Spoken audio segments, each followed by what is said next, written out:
what's the biggest supply chain risk CIOs ignore? My name is Naushad Ahmed. I'm from the company MetaOption LLC. I'm the CEO of the company as well as I'm the solution architect.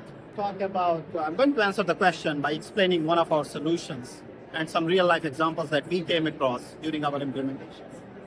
So what we do as a company, we are a Microsoft solution partner. We implement the Business Center platform in the Dynamics 365.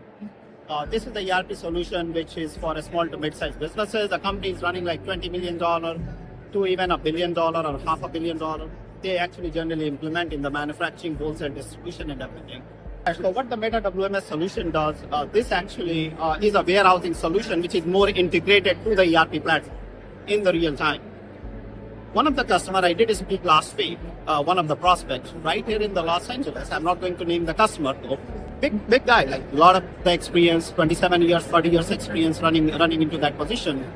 And someone before them, whenever they made a decision for a warehousing, they had to implement the warehousing solution for their business.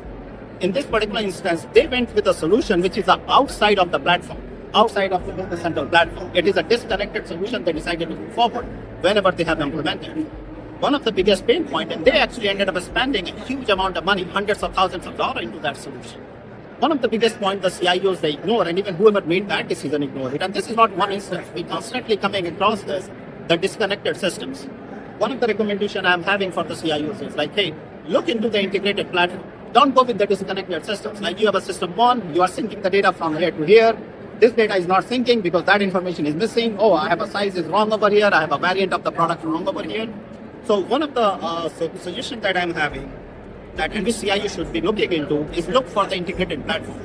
The other areas is like the more and more businesses when they are growing it up, they don't really realize the value when they make an investment and they come up with this investment decision. They really don't think the long term basically.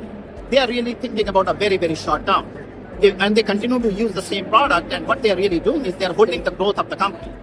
They should be making the decision from the perspective of the 10 to 15 years. And then that should allow them to really take the company vision to the next level, even if that requires implementation, that requires the ERP platform, or whatever the decisions they have to make in their day-to-day business.